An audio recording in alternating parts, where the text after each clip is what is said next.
अब ये बात तो सही है कि हमारी तरह कई बार आपका भी मन करता होगा कि चलो यार कहीं तो घूमने निकलते हैं, पर समझना मुश्किल हो जाता है कि आखिर जाए तो कहाँ जाए।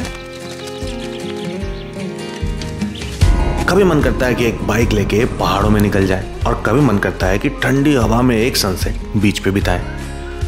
अब जहां तक बात हमारी है, यूं तो हम शिप पे काम करते हैं और कहने को दुनिया के बहुत सारे देश घूम भी चुके हैं। और भैया जी हमारी मानिए तो चाहे कितनी भी दुनिया घूम लो, हमारे खुद के भारत देश में इतनी सारी सुंदर जगहें हैं कि इन्हें घूमने का मजा ही कुछ और है। हाँ, बस इस बार हमें समझ नहीं आ रहा था कि जाए कहाँ, तो ऐसे में हमने कहा चलो बनारस से ही शुरू करते हैं गुरु। तो बस एक सुबह हम अपने घर से निकल पड़े। पहले हमें निकलना था पटना, क्योंकि पटना से हमें 2 लोग और ज्वाइन करने वाले थे। हाँ, आगे ये ट्रिप सोलो होने वाला है। पटना पहुंच के वहां पे हमने ये हेवी ड्राइवर रैपिडो वाले भैया के साथ स्टेशन तक का सफर चुन लिया। और पटना जंक्शन पे हमें मिले हमारे बिहार के 2 काफी प्यारे प्यारे और प्रसिद्ध से यूट्यूबर्स, जी अभिषेक जी और सृष्टि। फिर क्या, वहां से 3-3.5 घंटे का ट्रेन का सफर था बस, जो बातों बातों में यूं ही निकल गया और हमारी गड्डी पहुंच गई बनारस, सॉरी दीनदयाल उपाध्याय। तो भैया जी मुगल सराय, जिसका अब नाम दीनदयाल उपाध्याय हो चुका है, तो हम लोग दीनदयाल उपाध्याय स्टेशन पहुंच चुके हैं और जहां से जो है बनारस के लिए अगर हम ऑटो लेते हैं तो हमें लूट लिया जाए। तो पहले बाहर निकलेंगे, ठीक है। बाहर निकलने के बाद या तो ओला आउट स्टेशन ले लीजिए या फिर बाहर से ऑटो ले लीजिए, जैसे अपने घर के आसपास वाले स्टेशन पे करते हैं। हाँ, है कि नहीं ब्रो? हाँ। भाई ने बोल दिया रिकॉर्ड हो गया, हम भी वही डाल देंगे, दोबारा क्या रिपीट करें। बात सही है, बात तो सही है। बाकी जाके बात रही, हमारी ट्रेन जो थी बनारस भी जाती है, पर अगर आप बिहार तरफ या उस तरफ से कहीं से भी आ रहे हो तो आप मुगलसराय में ट्रेन छोड़ दोगे और अगर आपको घाटों की तरफ जाना है 80-10 में कहीं पे भी, तो आपको यही शॉर्टकट पड़ने वाला है, रेदर देन कि आप बनारस स्टेशन जाओ और वहाँ से फिर घाट कर लो। आपका आधा टाइम कट शॉर्ट हो जाता है।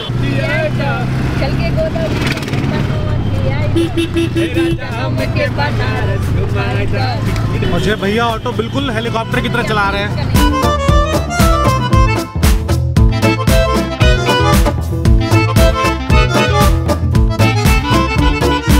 हाँ, ये रास्ते में पड़ता है रामनगर का फोर्ट। रांझना मूवी देखा होगा अगर आपने, तो ये फोर्ट तो याद होगा आपको। तो 40 से 45 मिनट लगते हैं बनारस के लंका पहुंचने में, लंका लगने में नहीं। तो भैया जी लोकेशन में हम लोग पहुंच गए, लेकिन लोकेशन में पहुंच के लोकेशन नहीं मिल रहा था। क्यों नहीं मिल रहा था? क्योंकि गेट लॉक नहीं है, बैरिकेटिंग है। देखो पुलिस वालों का बैरिकेटिंग है, पुलिस वाले फान के जा रहे हैं, तो हमें तो जाना ही पड़ेगा ना ऐसे। तो ये बैरिकेटिंग फान के जो है अपन अभी, भैया आप ब्लॉगर है ना, आप वो शिप वाले भैया है ना? हम आपका वीडियो देखे हैं भैया। अच्छा काम किया भैया, आप ग्राउंड फ्लोर पे ही घूम दे दिए, सीढ़ी नहीं चढ़ना पड़ेगा। मेरा रूम है। हाँ ठीक है, ये आपका रूम है, ये कब्जा कर लो। ये हो गया ग्राउंड फ्लोर। हाँ, अजय अभिषेक का और हमारा रूम। वैसे बनारस हम कुछ खास वजह से भी आए थे, किसी खास शख्स से मिलने। सुबह के 5:30 बज रहे हैं और उठ चुके हैं। डिस्कशन चल रहा था, गहरा डिस्कशन चल रहा था कि नहाया वहाया जाएगा। फिर सोचा कि यार जिससे मीटअप पे जा रहे हैं, वो खुद ही नहीं नहा के आए होंगे, ऐसा चांस हो सकता है, वरना नहा के आया। आज पूछेंगे उनको, बोलेंगे खाओ पावन धरती पे हाथ रख के कसम। तो सुबह सुबह उठ के हम घाट की तरफ निकल पड़े। If you have 2 options, इधर से भी जा सकते हैं, तो always don't go right, पूछ ले। और हम जानते हैं कि आप हमारी एक और बात से सहमत होंगे कि चाहे सुबह उठने का स्ट्रगल जितना भी रहा हो, गंगा घाट पे सूर्योदय देखने का अलग ही मजा है। वैसे इतने सुबह सुबह उठ के हम इसलिए जा रहे थे कि हम किसी ऐसे वैसे से नहीं, बल्कि उनसे मिलने वाले थे जिनसे काफी कुछ सीखने मिला हो क्रिएटिविटी के फील्ड में। कैमरा वाले भैया उर्फ सोमेश पांडे। और जितना मजा उनकी बातें सुन के और बातें करके आया, थोड़ा सा और मजा तब आया जब उन्होंने कहा कि रिकॉर्ड हो रहा है। हाँ, रिकॉर्ड हो रहा है। बस ऐसे ही आगे बढ़ते रहिए और काम करते रहिए, बनाते रहिए, हमें भी दिखाइए वीडियो। आपके चैनल का वो मरीन मंत्रा व्लॉग्स। अरे आप ये क्या? अरे इनका कंटेंट मैंने देखा हुआ है। मेरा नाम है निर्मलेश, मैं शिप पे काम करता हूँ। अभी आप शिप से आ गए वापस? शिप से आ गए वापस, अभी घर पे ही है। बनारस बस आपके लिए आए खास करके। अभी यहाँ से कहाँ घूमने निकलेंगे वो नहीं पता। ओ भाई साहब, भैया जी ने पहचान लिया। और जो लोग मिलने आए थे घाट पे हमसे, उनको भी तहे दिल से शुक्रिया। खैर मीटअप तो हो चुका था, पर बनारस में हमारा समय अभी भी बाकी था, क्योंकि हमको तो पता ही नहीं था ना कि बनारस के आगे हम जाने का हवाले है। तो पहले क्या है, जो समय बनारस में है गुरु, उसको थोड़ा ढंग से बिता ले। तो अभी हम लोग निकले 80 घाट की तरफ और 80 घाट से हम लोग जाएंगे नाव पे। तो हम लोग नाव पे बैठ गए हैं और बड़े दिनों बाद 3 महीने बाद शिप से उतरने के। शिप का नाम तो नहीं लिखा हुआ है लाइफ जैकेट पे, पर भैया बोल रहे हैं कि दिखावटी है लेकिन काम करेगा। गौरी माता मंदिर। कौन सा घाट पे? ग्वालियर घाट, मतलब बनारस में भी एक ग्वालियर है घाट। बोले भैया 300 रुपया छोड़ देंगे उस पार। भैया जब बोल रहे थे कि काम चलाऊ है, हम भैया की बातों को थोड़ा कैजुअली ले लिए। इसमें बांधने का और बंद करने का कोई प्रोविजन नहीं है।